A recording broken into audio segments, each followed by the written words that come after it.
अस्सलाम वालेकुम व्यूअर्स, करन एनएन के साथ मैं आपको होस्ट उमर नवाज। नादरीन, वफाकी हुकूमत एक मरतबा फिर मुश्किल में। दूसरी तरफ पाकिस्तान तहरीक इंसाफ के चेयरमैन इमरान खान वो भी मुश्किल में है। उनको भी एफआईए की तरफ से दूसरा नोटिस जारी करने का जो है ना वो कह दिया गया है कि अगर उन्होंने जवाब ना दिया तो दूसरा नोटिस जारी किया जाएगा। इसके साथ साथ पाकिस्तान पीपल्स पार्टी की जो वफाकी हुकूमत में शमूलियत है या प्रोविंशियल हुकूमत है सिंध के अंदर, उसके खिलाफ भी तिबले जंग बजा दिया है MQM ने। नाज़रीन, MQM ने वफाकी हुकूमत को एक मरतबा फिर टफ टाइम देने का फ़ैसला कर लिया है। साबिक मेयर कराची वसीम अख्तर ने यह कहा है कि कराची की जो आवाम है वो हमसे मुतालबा कर रही है कि इस हुकूमत से हमारी जान छुड़वाई जाए। कौन सी हुकूमत? वफाकी हुकूमत या सूबाई हुकूमत? सूबाई हुकूमत किसकी है? पीपल्स पार्टी की। वफाकी हुकूमत किसकी है? PDM की, जिसके अंदर MQM खुद शामिल है, जिस हुकूमत का वो खुद हिस्सा है। तो क्या कराची के अवाम ये चाहते हैं कि वफाकी हुकूमत को चलता किया जाए या फिर सूबाई हुकूमत को चलता किया जाए? कौन सी हुकूमत जो है ना अवाम किससे छुटकारा चाह रहे हैं? तो ये बड़ी डेवलपमेंट हुई है। इसके साथ MQM के कन्वीनर डॉक्टर खालिद मकबूल सिद्दीकी ने भी एक वफाकी हुकूमत से बड़ा मुतालबा किया है और उन्होंने कहा है कि अगर हमारे मुतालबात ना माने गए तो हम इस पे आज़ाद हैं कि हम अपना खुद फ़ैसला कर सकें, अपनी आज़ादी से फ़ैसला कर सकें। क्या हमने वफाकी हुकूमत के साथ चलना है या नहीं चलना? क्या मज़ीद हमने इनके साथ कुछ काम करना है या इनके साथ मिल के बैठना है या नहीं बैठना? हुआ कुछ यूँ कि पाकिस्तान पीपल्स पार्टी ने कुछ हल्का बंदियाँ की। बग़ैर हल्का बंदियाँ तो इलेक्शन कमीशन ने की, लेकिन MQM की तरफ से ये इल्ज़ाम है, मुबैना इल्ज़ाम है कि इन हल्का बंदियों के ऊपर पीपल्स पार्टी असरअंदाज हुई। उन्होंने अपने सूबाई हुकूमत को वसाइल को इस्तेमाल किया, वफाकी हुकूमत के जो अपना इन्फ्लुएंस वो इस्तेमाल करता हुए इलेक्शन कमीशन को कुछ ये किया कि हल्का बंदियाँ जो हमारी मर्ज़ी से होनी चाहिए। बग़ैर हल्का बंदियाँ तो इलेक्शन कमीशन करता है और इलेक्शन कमीशन एक आज़ाद अदारा है जो ना वफाकी हुकूमत के अंडर आता है ना सूबाई हुकूमत के दायरा अख्तियार में आता है। तो इसके उन्होंने खालिद मकबूल सिद्दीकी ने बड़ा इल्ज़ाम ऐड किया है कि जहाँ पे MQM की अक्सरियत है वहाँ पे 90,000 की जो है ना वो हल्का बंदियाँ की गई, 90,000 के ऊपर एक UC बनाई गई है।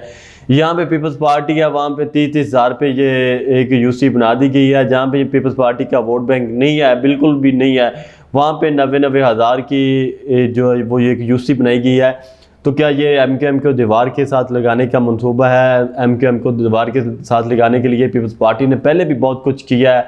अब भी हम इनके जो होशी हथकंडे हैं इसके ख़िलाफ़ मज़ामत करेंगे। तो नादरीन, जब ये हुकूमत PDM की बन रही थी उस वक़्त जो सब कुछ जोड़ तोड़ कर रहे थे वो आसिफ अली जरदारी थे, फ्रंट फुट के ऊपर वो थे। तो उस वक़्त MQM के सिवा बाकी तमाम जमातों को जो उस वक़्त की हुकूमत थी उससे अलहदा करने के लिए ख़ास तौर पे जो बलूचिस्तान की पार्टियां थी, बलूचिस्तान अवामी पार्टी, उसके साथ कुछ इत्तेहादी जमातें थी, काफ लीग थी, काफ लीग चौधरी शुजात ग्रुप, तो सबको तोड़ के इमरान खान से तोड़ा वो इन्होंने तोड़ा था आसिफ अली जरदारी ने। लेकिन MQM को उस वक़्त भी इन्होंने अप्रोच किया लेकिन MQM ने इनकी बात नहीं मानी। फिर शहबाज शरीफ खुद उनके पास गया है, उन्होंने गारंटी दी कि आपको मरकज़ के अंदर भी हिस्सा दिया जाएगा और सूबे के अंदर भी आपको हिस्सा दिया जाएगा। इसकी बुनियाद के ऊपर उन्होंने इमरान खान से अपनी हमायत वापस ली, इमरान खान से लातलकी की और वो PDM का से साथ जाके मिले।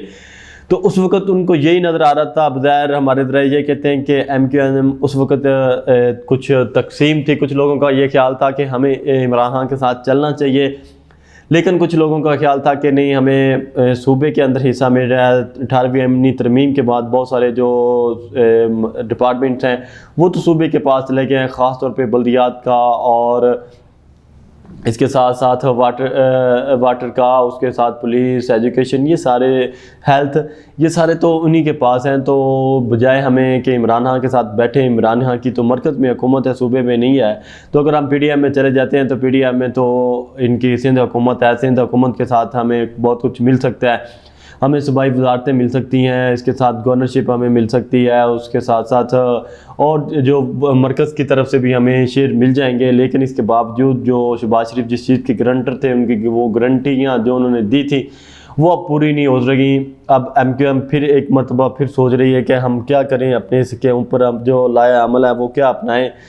तो आगे कुछ वसीम अख्तर ने पहले भी बयान दिए, उन्होंने कहा कि जो पहले भी हुकूमत हमने बनाई और हुकूमत गिराई भी हमने, और ये हुकूमत भी हमने बनाई और ये हुकूमत हम गिरा भी सकते हैं।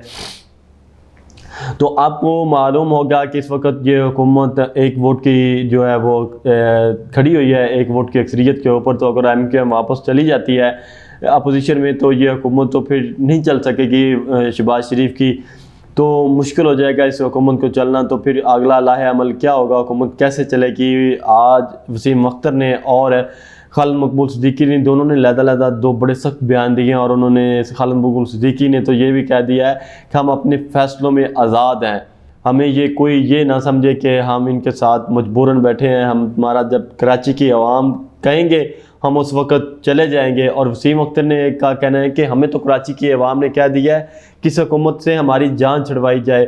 तो इसका मतलब है कि शहबाज हुकूमत जो है वो इस वक्त क्राइसिस में है, वो पहले माशी लिहाज में क्राइसिस में थी, इतनी ज़्यादा इत्तेहादी थी, एक वोट की अक्सरियत थी, फिर अपनी ही पार्टी के अंदर से उससे जो वो मुश्किलात का सामना था, उनके बड़े भाई उनकी भतीजी मरियम नवाज़, मरियम कैंप था जो ख़ास तौर पे वो हुकूमत की जो पुलिस से उनके ऊपर तनकीद करता था, तो उनको वो भी तनकीद का सामना था। तो अब साथ इत्तेहादियों ने भी कुछ तनकीद करना शुरू कर दी, तो ये कैसे आगे चलेगी। इसके साथ साथ FIA ने चेयरमैन तहरीक इंसाफ इमरान खान को एक नोटिस जारी किया था जिसका उन्होंने जवाब नहीं दिया। उन्होंने कहा मैं इसका जवाब नहीं दूंगा। अब FIA ने उनको दोबारा नोटिस जारी करने का जो है ना प्लान कर लिया है, और हमारे ज़रा ये दावा कर रहे हैं कि अगर इमरान खान इस मरतबा FIA के नोटिस का जवाब नहीं देंगे तो इनको गिरफ़्तार किया जाएगा। इसके साथ साथ असद उमर को भी गिरफ़्तार किया जा सकता है। असद कैसर को जो उन्होंने FI पेशावर में तलब किया गया था तो वो भी पेश नहीं हुए, तो यही FI ने हिकमत अमली बनाई है कि एक और नोटिस जारी किया जाएगा जिसके बाद इनको गिरफ़्तार किया जाएगा, ताकि ये जो फॉरेन फंडिंग केस है इलेक्शन कमीशन वाला उसके अंदर कुछ पेशरफ्त हो, इनको गिरफ़्तार किया जाए। और वफाकी हुकूमत भी ये चाहती है कि इमरान खान को गिरफ़्तार किया जाए, इसकी पार्टी के ज़्यादा से ज़्यादा लोगों को गिरफ़्तार किया जाए ताकि हम अपने बदले ले सकें। तो नाज़रीन, ये जो डेवलपमेंट हुई है जे आज, जो हम आने वाले वक्त में भी आपको जो सियासी डेवलपमेंट होती रहेगी उसके बारे में आगाह करते रहेंगे। आज के लिए इतना ही। अल्लाह हाफ़िज़।